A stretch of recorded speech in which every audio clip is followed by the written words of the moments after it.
क्या 26 जून की तारीख तक राहुल गांधी गिरफ्तार हो जाएंगे 2018 के एक मानहानि के मामले में, या फिर कि वो गैर जमानती वारंट दरअसल रद्द हो जाएगा जब राहुल गांधी ने अब हाई कोर्ट का दरवाजा खटखटा दिया है।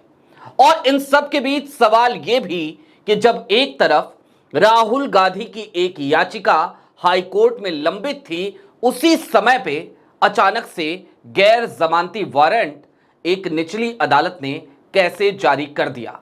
क्या एक ताना बाना फिर से बुना जा रहा है कि राहुल गांधी को गिरफ्तार किया जाए, डिरेल किया जाए उनके उन तमाम योजनाओं को जो योजनाएं मध्य प्रदेश से लेकर बिहार तक, बिहार से लेकर पश्चिम बंगाल तक, पश्चिम बंगाल से लेकर खास तौर पर गुजरात यानी कि अमित शाह और मोदी साहब के गढ़ में चल रही हैं कांग्रेस के रिवाइवल की। सारी बातों को जरा तफसील से समझने की जरूरत है। नमस्कार, मैं स्वप्निल और आप मुद्दा देख रहे हैं। ये वो पुराना मुद्दा चैनल नहीं है और इस चैनल पर आपसे फिर मुलाकात हो रही है।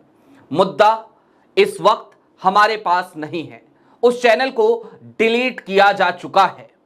क्या हुआ, क्यों हुआ, फिर कभी बात करेंगे, क्योंकि अभी हम बातचीत कर रहे हैं यूट्यूब से उस चैनल को वापस लाने के संदर्भ में।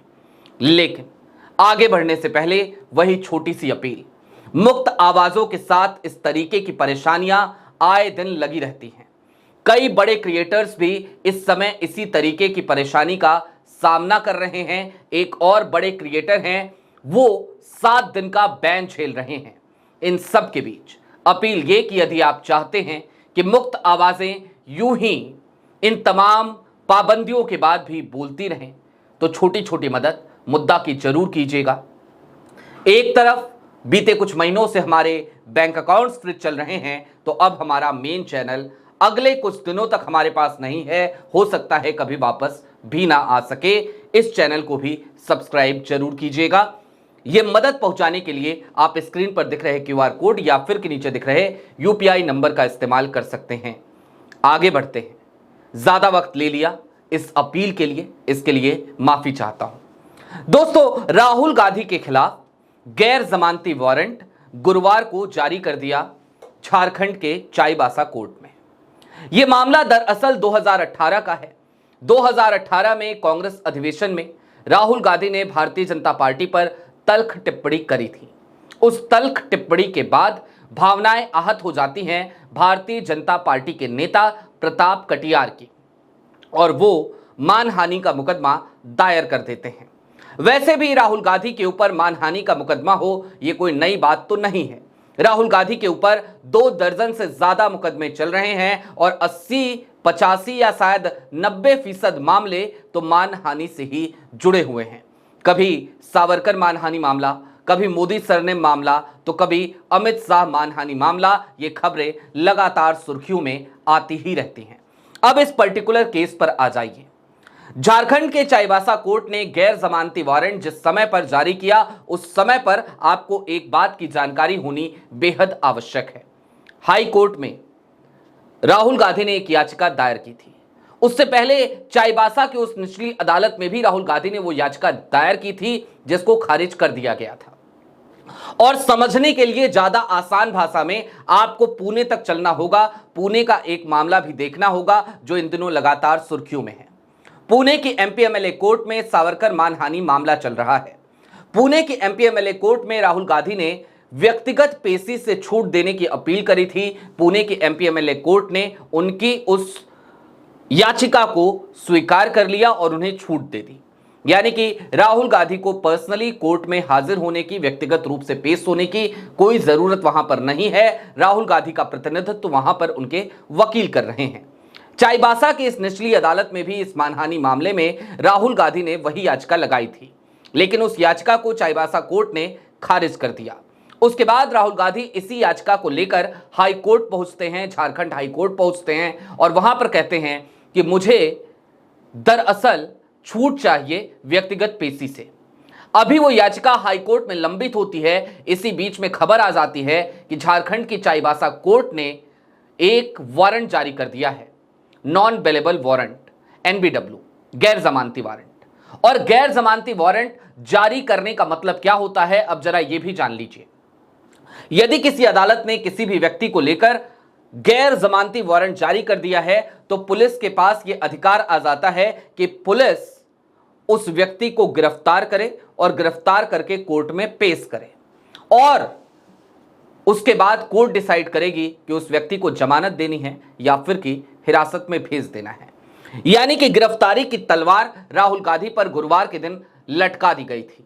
अब राहुल गांधी ने झारखंड के हाई कोर्ट में इस गैर जमानती वारंट को निरस्त करने की अपील डाली है और यह कहा है कि जब व्यक्तिगत तौर पर पेश होने से मैं छूट चाहता हूं, इस याचिका को मैंने चाईबासा कोर्ट में भी डाला था जहां से वो खारिज हो गया, उसके बाद मैं झारखंड के हाई कोर्ट में पहुंचा, वो मामला अभी तक यहां पे लंबित है, अगर यहां से भी खारिज होता तो शायद मैं और ऊपरी अदालत में जाता, लेकिन इन सब के बीच अचानक से गैर जमानती वारंट कैसे जारी हो सकता है जबकि मेरी एक याचिका हाई कोर्ट में लंबित है इसी केस के संदर्भ में। यह बात समझ से परे है कि आखिरकार इन तमाम निचली अदालतों को इतनी जल्दीबाजी क्यों होती है। हालांकि न्यायपालिका का प्रश्न है, लिहाजा हम सवाल नहीं उठा सकते, लेकिन हां, एक पुराने केस को जरा गंभीरता से देख तो सकते ही हैं, उसकी समीक्षा तो कर ही सकते हैं। मोदी सर ने मामला याद कीजिए क्या हुआ था। राहुल गांधी को सजा सुनाई गई, मानहानि का मामला था। मानहानि के मामले में अधिकतम सजा 2 साल की ही सुनाई जा सकती है, लिहाजा राहुल गांधी को 2 साल की अधिकतम सजा सुना दी गई। गुजरात के सूरत कोर्ट से जब राहुल गांधी को अधिकतम सजा 2 साल की सुनाई गई, हालांकि उन्हें जमानत दे दी गई, ऊपरी अदालतों में आवेदन करने की एक समय अवधि भी उन्हें मिल गई, तो उस समय पर राहुल गांधी फिर गुजरात के हाई कोर्ट पहुंचे थे। गुजरात के हाई कोर्ट में भी कोई उन्हें न्याय नहीं मिल सका, उनकी सजा पर किसी तरीके की कोई रोक नहीं लगी। बाद में सुप्रीम कोर्ट से वर्तमान CJI BR गवई, जो जब जस्टिस BR गवई हुआ करते थे, उनकी बेंच ने राहुल गांधी की सजा पर स्टे लगाया था। और मोदी सर ने मामले में तो निचली अदालत से 2 साल की सजा सुनाए जाने के बाद ही राहुल गांधी की सदस्यता उसे रद्द कर दिया गया था, वो सांसद भी नहीं बचे थे। इन सब के बीच अब जरा कुछ और महत्वपूर्ण सवालों को समझने की जरूरत आन पड़ी है। 3 जून की तारीख होगी, कल की तारीख, राहुल गांधी मध्य प्रदेश में होंगे।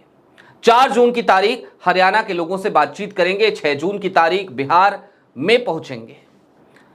और राहुल गांधी बीते कुछ दिनों से लगातार संगठन पर काम कर रहे हैं, संगठन पे फोकस कर रहे हैं, कांग्रेस के रिवाइवल के लिए काम कर रहे हैं, कांग्रेस के लोगों से बैठकें कर रहे हैं। यहां तक कि राहुल गांधी ने कांग्रेस के रिवाइवल का सीधा तरीका और तरीकेकार अब यह भी खोज निकाला है कि उन्हें गुजरात में जाकर चुनौती देनी पड़ेगी प्रधानमंत्री मोदी और गृह मंत्री अमित शाह को, उनके ही गढ़ में। उसी गुजरात मॉडल पर राहुल गांधी करारी चोट इस वक्त पे करना चाहते हैं, जिस गुजरात मॉडल का जिक्र करके प्रधानमंत्री नरेंद्र मोदी 2014 में गुजरात के मुख्यमंत्री पद से सीधे प्रधानमंत्री पद के न सिर्फ दावेदार बने बल्कि प्रधानमंत्री पद पर आसीन भी हो गए। यानी कि एक तरफ राहुल गांधी की तमाम कोशिशें हैं कि किसी भी तरीके से कांग्रेस का रिवाइवल किया जाए, कांग्रेस को मजबूत किया जाए, कांग्रेस को स्लीपर सेल से मुक्ति दिलाई जाए, और दूसरी तरफ इन सब के दरमियान राहुल गांधी की इन तमाम कोशिशों को डिरेल करने के लिए ही कहीं ऐसा तो नहीं कि इस तरीके से राहुल गांधी के सामने बार बार नई चुनौतियां लाकर खड़ी कर दी जा रही हैं। यह सवाल है, उठाया जाना चाहिए, पूछा जाना चाहिए, तो हमने पूछा है। आपकी क्या राय है कमेंट बॉक्स में जरूर बताइएगा। अभी के लिए दीजिए इजाजत। चलते चलते फिर वही अपील, चैनल पे नए हो तो सब्सक्राइब कर लीजिएगा। हम पूरी कोशिश कर रहे हैं कि आप सबके उस पुराने चैनल मुद्दा, जिस पे आप सब ने मुझे लगातार 2.5 साल तक जबरदस्त प्यार दिया है, वो चैनल वापस आ सके। आएगा नहीं आएगा कुछ नहीं कह सकते, फिलवक्त मुश्किल हालात हैं, कुछ भी कहना सही नहीं होगा, लेकिन हां, कोशिशें हमारी जारी हैं। आया तो ठीक है, अच्छी बात है, नहीं तो यहां पर मुलाकात हो रही है। चैनल को सब्सक्राइब जरूर कीजिए, इस चैनल को अपना प्यार जरूर दीजिए, और सक्षम हो या चाहें तो छोटी छोटी मदद जरूर कीजिएगा। स्क्रीन पर आपके क्यूआर कोड है, नीचे यूपीआई नंबर है। शुक्रिया।